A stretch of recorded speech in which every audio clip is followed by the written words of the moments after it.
Today's lesson is a combination of the one we did yesterday and the rounding lesson we've previously had.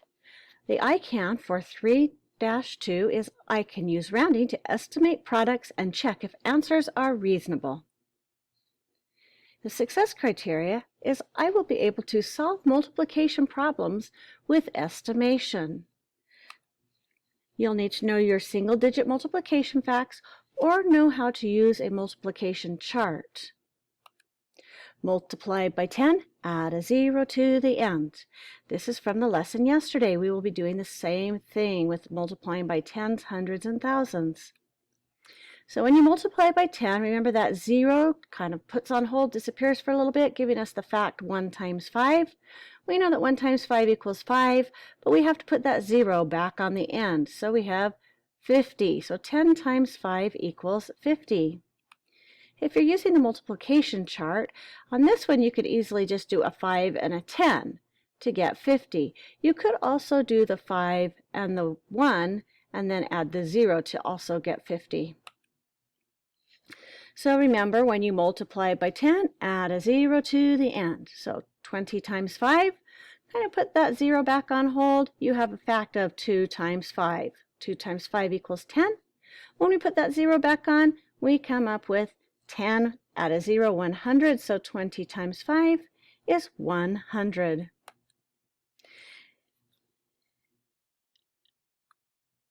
So if we multiply by 100, we have 2 zeros that we add to the end. So remember, we have 3 times 6, 300 times 6. We're just going to take those zeros for our basic fact of 3 times 6 equals 18. When we put those zeros back on the end, we come up with 1800 or 1800. So 300 times 6 equals 1800. You can see the zeros here, putting it back on over on this side. So you have your basic fact of 3 times 6 equals 18, and we add those 2 zeros back on.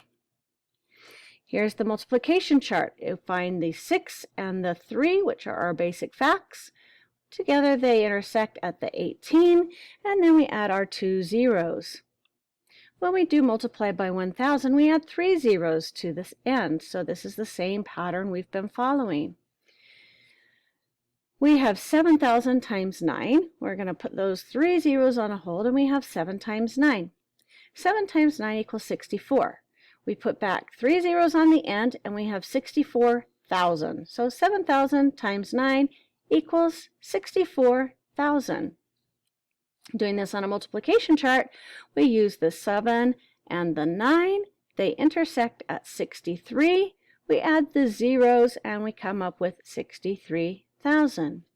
So the patterns that we looked at yesterday, if we look at these basic facts of 1 times 5, we have add 1 0, 10 times 5 is 50, 2 zeros, 100 times 5 is 500, adding 3 zeros, 1000 times 5 is 5000.